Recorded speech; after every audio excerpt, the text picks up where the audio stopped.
Hello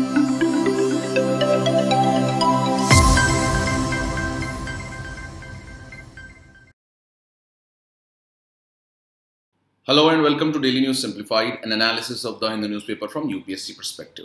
Today we will be discussing the Delhi edition of the Hindu newspaper dated 22nd February 2020. Now in today's newspaper, only a few news articles are important for us from the UPSC perspective. And in this regard, there are two new articles which are related to the India-US and the road safety. And we have discussed about these articles in detail. However, regarding three other important news articles, we have given you the reference videos from which you can revise about these topics. For example, the Financial Action Task Force's grey listing of Pakistan. Then there is reference of the Supreme Court's judgment regarding the criminalization of politics. And also there is one news article on page number 13 which is related to India-Maldives relationships. So in this context, as the news articles are very less in today's newspaper, you should use this as an opportunity to revise from the previous topics. So after this, let us start the discussion of today's newspaper. Now this lead article on page number 10 has been written in the context of the upcoming visit of the President of the United States of America, Donald Trump. So the author in this article has tried to provide a logical explanation to what should be the takeaway from American President Trump's visit to India. An American president's visit is being seen skeptically since it comes in the wake of unfavorable trade policies of the US administration, and also various other issues still require a final conclusion. For example, the India-US trade deal still needs to be finalized. So in this article, let us try and look at the way in which the author has highlighted the key takeaways from the visit of President of United States of America, and also why is there a need to change the foreign policy orientation of India towards the United States of America. So this will form a part of the General Studies paper 2 under the topic International Relations. So this article basically gives an overview of the Indo-US relations and what is the need for India to pursue good relations with the United States of America in the present geopolitical context. Now the President of the United States of America, Donald Trump, is yet to arrive in India, and hence there will be a lot of stories that will be coming up in the newspaper in the coming week related to the Indo-US relations. And previously also we have seen that various news articles have appeared in the newspapers related to the visit of the United States of America's president. And in the DNS of 20th February 2020, that is 2 days back, we have already discussed various issues regarding the Indo-US trade deal. So do watch this video to get a clear outline and understanding of the economic issues that are existing between India and the United States of America. So after this, let us look at the key takeaways from this article. So according to author, why India needs to look forward to the upcoming visit of the President of United States of America. So in this context, the author says that without USA's involvement in Indo-Pacific region, this region would be dominated by China. And we note that this dominance of China in the Indo-Pacific region is seen in the context of the dispute in the South China Sea, where China has been claiming historical rights in the South China Sea region. Further, the China has been trying to increase its dominance through its One Belt, One Road and the Maritime Silk Route projects. So in the context of increasing dominance or influence of China in the Indo-Pacific region, it is important for India to engage with the United States of America, and if USA gets involved in the Indo-Pacific region, it would help in countering the influence of China. Further, the author argues that if US engages in this region, it will be helpful in creating a rule-based order in the Indo-Pacific region. So these are two primary reasons which have been highlighted by the author for increasing India's engagement with the US and looking forward to this visit of the President of the United States of America positively. Now in this background, it is important to look at the historical context of the Indian foreign policy and why there is a need to change the foreign policy orientation towards the United States of America. Now we all know that India's foreign policy in the Cold War era was that of non-alignment with any of the superpowers. Now although India claimed that it was non-aligned with any of the superpowers, it had its tilt towards the USSR or the erstwhile USSR. And we know that India had signed a treaty of friendship with the USSR before the 1971 war with Pakistan.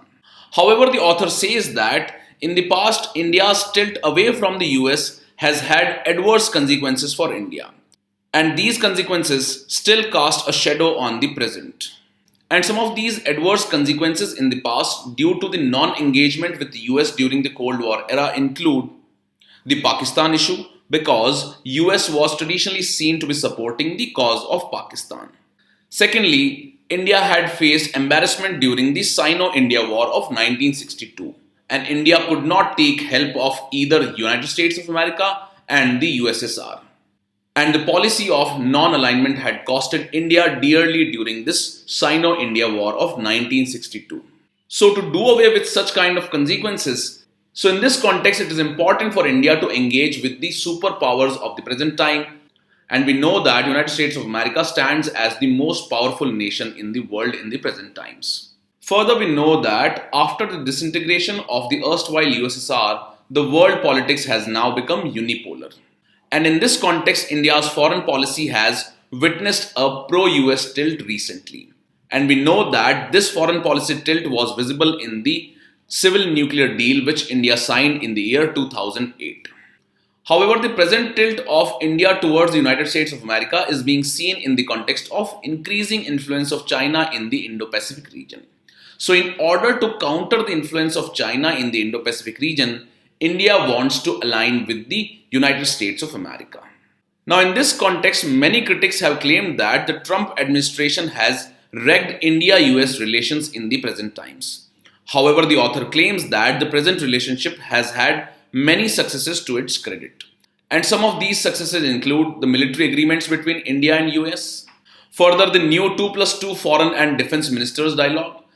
Further, there has been an exponential increase in the US oil exports to India. And further, there has been inauguration of the first India-US tri-service military exercise. So all these reflect the successes of India's engagement with the United States of America in the present times.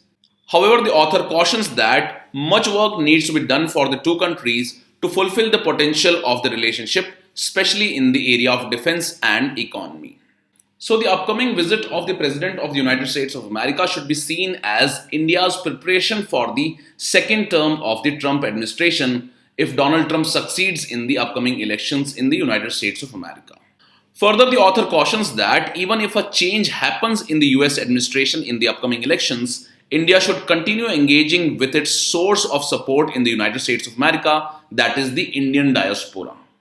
Further, the present geopolitical circumstances also make it imperative for India to have a positive relationship with the United States of America. And in this context, the author says that although the relationship between India and USA is an asymmetrical one, yet this stands as an iron moment curtain for India to keep managing it in the present circumstances. Now, asymmetrical in the context that India has been pursuing the trade deal with the United States of America or a favorable trade deal with USA. However, it has not achieved considerable success on that front. And also, the Trump administration has been taking various steps regarding the economic relationships between India. For example, recently the USA had withdrawn the generalized system of preferences for imports from India.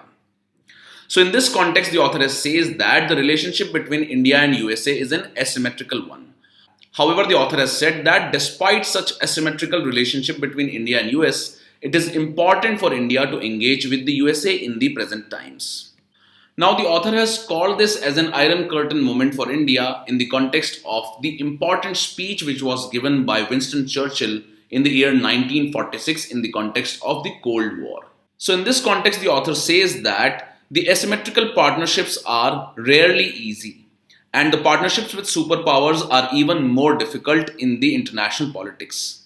Now, after the Second World War, when the United States of America emerged as one of the superpowers of the world, and the power and the influence of United Kingdom or the England was waning, Winston Churchill gave a speech in which he highlighted the effect or increasing impact of communism across Europe. And he used this speech to convince the United States of America for a need of a special relationship across the Atlantic Ocean. And this speech of Winston Churchill was important at that point because the power and the influence of England was decreasing or had decreased considerably after the Second World War. And the relationship between the England and US after the Second World War was not that of equal level or of parity. And in that context, Winston Churchill highlighted the need for a special relationship across the Atlantic between the United States of America and the England. Now, although the present relationship between India and USA is an asymmetrical one, yet this stands as an iron curtain moment for India to keep managing it in the present circumstances. So these are a few highlights of the article, and in this the author has provided an overview or the importance of the visit of the President of the United States of America to India. With this, let's take up the next article.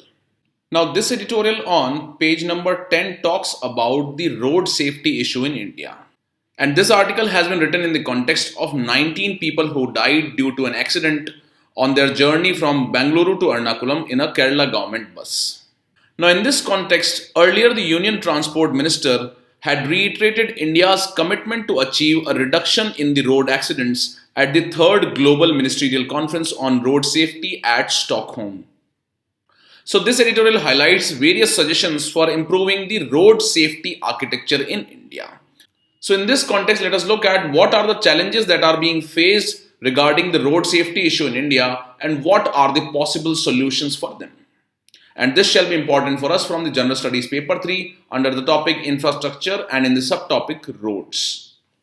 Now there are various factors which play a key role in ensuring the road safety in India. And these include the legislation related to road safety, then the policy architecture related to the road safety, the institutional capacity, road administration, what is the level or status of infrastructure of roads, also awareness and people's behavior regarding the road safety and the use of technology. Now regarding the legislative issue, there is lack or absence of stringent punishments under the Motor Vehicle Act of 1988. And in this context, the central government has enacted the Motor Vehicle Amendment Act of 2019 in the last year. However, most of the states are reluctant on adopting this Model Motor Vehicles Act 2019, and this acts as an hindrance for ensuring the road safety on Indian roads. And what is the solution? So the solution is that more and more state governments should be made to implement this Motor Vehicle Amendment Act of 2019, which provides for stringent punishments under the Motor Vehicle Act. Again, earlier there was no policy regarding road safety in India, and after signing the Brasilia Declaration in 2015, even then we did not come up with any strategy regarding the road safety. And it was only recently that the National Road Safety Policy was approved by the Government of India. So in this context, it is important that the important constituents of this National Road Safety Policy are implemented in its letter and spirit. Now, third important factor in ensuring the road safety is the institutional capacity of the government departments which are dealing with the issue of road safety. And in this context, one of the biggest challenge is the lack of human resources and budget constraints of the Public Works Department, which is responsible for ensuring road safety of majority of the roads in India. So in this context, a solution can be that 10% of the funds should be earmarked for the maintenance of the roads. And in order to resolve the issue of lack of human resources, vocational training courses on the road construction in the ITIs should be introduced. Another issue is that of the administration on the roads. And in this context, it is seen that there is failure of coordination between the civic agencies which are responsible for the road administration. Also, there is poor enforcement of traffic rules by the traffic police. So what are some of the suggestions regarding the road administration? First is that the National Safety Board must be made operational. Further, there is lack of research on roads in India, and as such, there should be a transport data center at the nation level for applied research on the roads.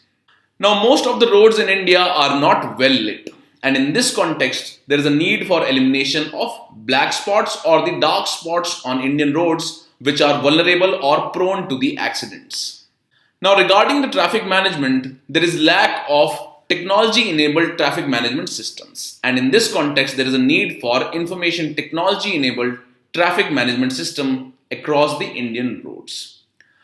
Further, majority of the drivers who are involved in the accident do not have the requisite driving skills. And in this context, there is a need for implementing stringent testing of the driving skills for the drivers or the commercial drivers at least. Also, many of the roads are not well maintained, and these are also leading cause of accidents across India.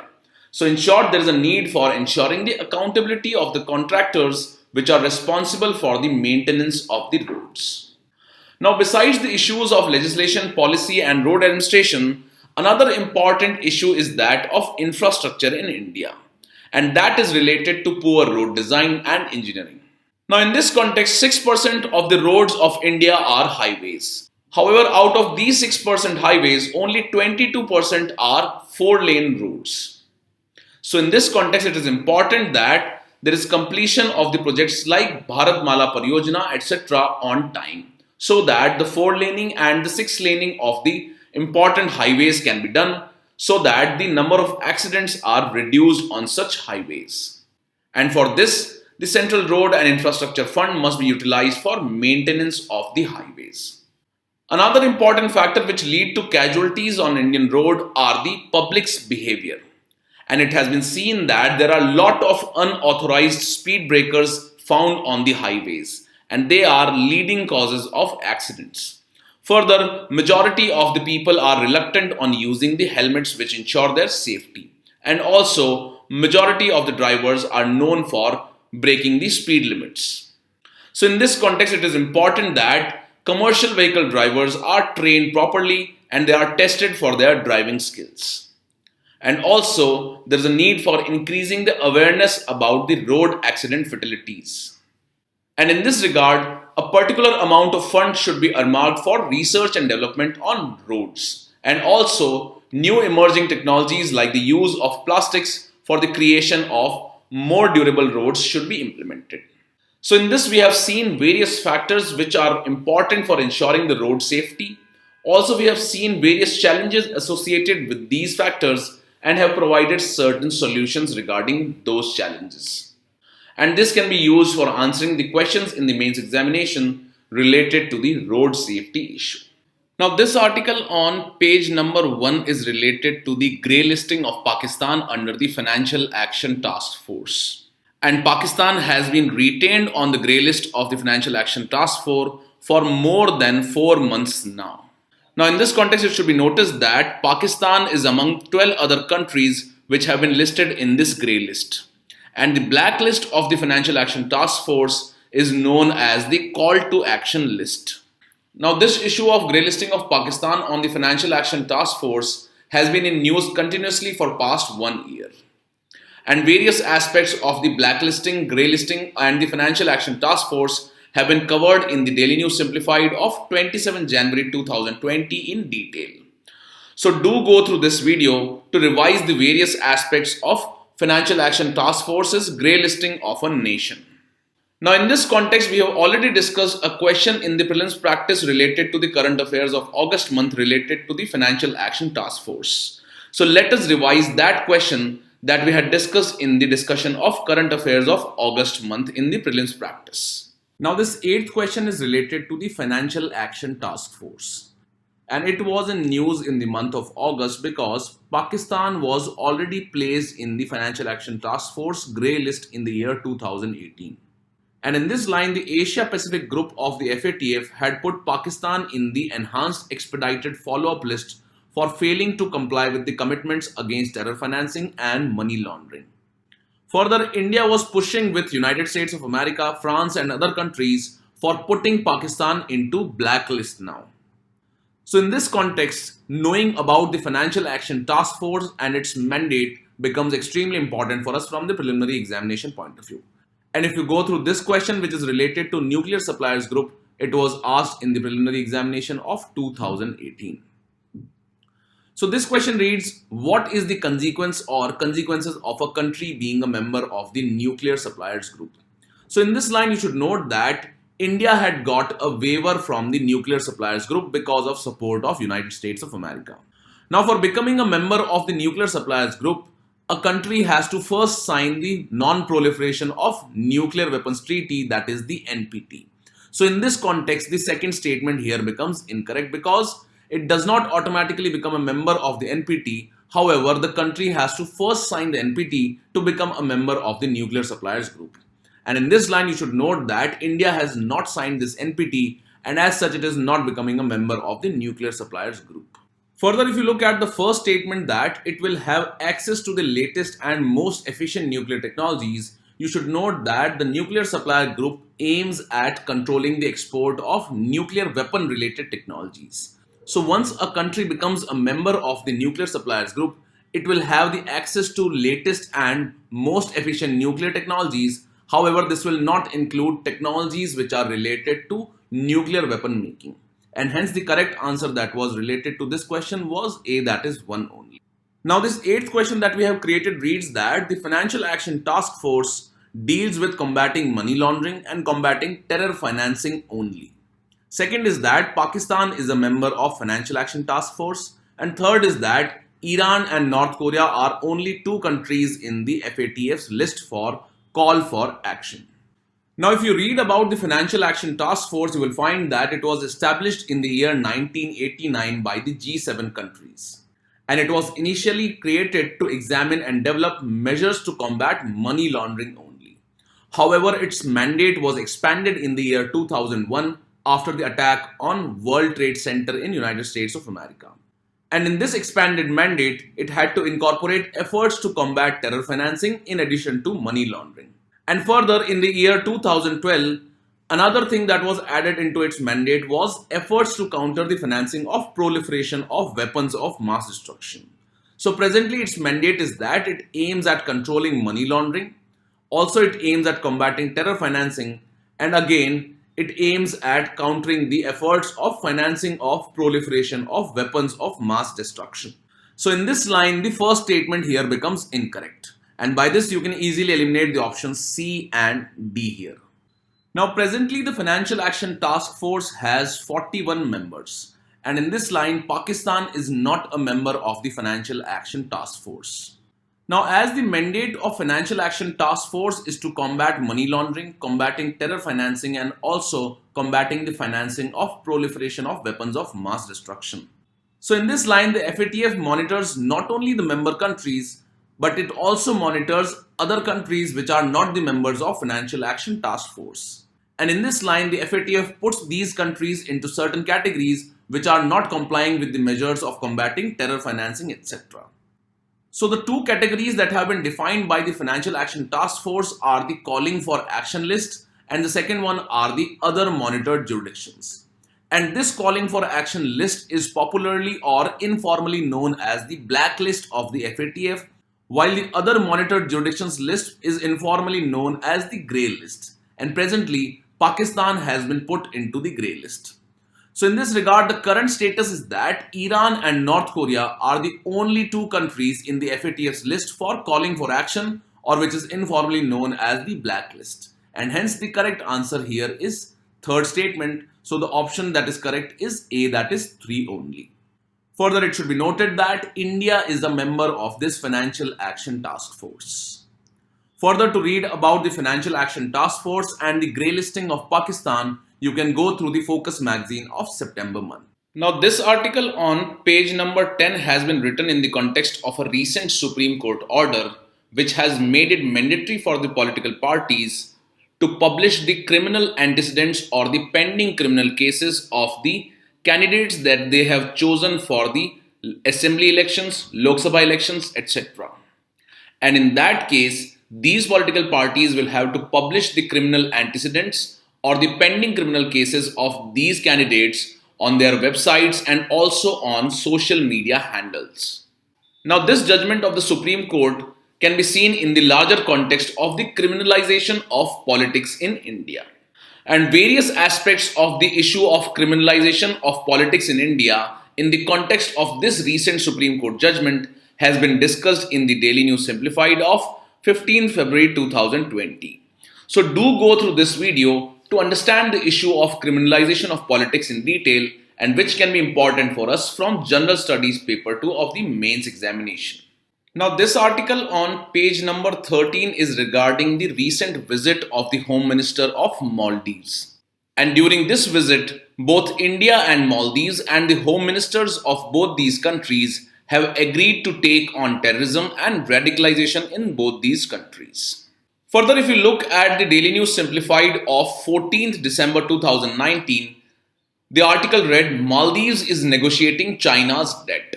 So, in this context, the political crisis that happened in Maldives is regarding the recent news articles that are appearing in the newspaper related to India Maldives relations. And in this Daily News Simplified video on 14th December 2019, we have discussed the political crisis that was happening in the Maldives and the timeline of that crisis. And also, what is the interest of India in that political crisis, etc., have been discussed. Further, the impact or influence of China's presence in Maldives has also been highlighted in this video of 14th December 2019. So do go through this video and revise the various aspects of political crisis that happened in Maldives and what are its implications for India, China, etc. Now, in today's newspaper, not many issues are important from the prelims perspective. So in this context, we have taken up these two practice questions from the previous year preliminary examinations. And these two questions were asked in the year 2015, so you should try and answer these questions based on your knowledge. And the answer for these questions will be displayed after 5 seconds.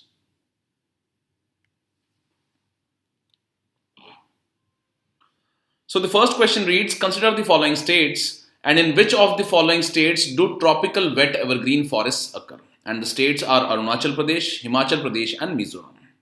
So if you look at the distribution of tropical wet evergreen forests from the NCERT of geography, you will find that they are not found in Himachal Pradesh.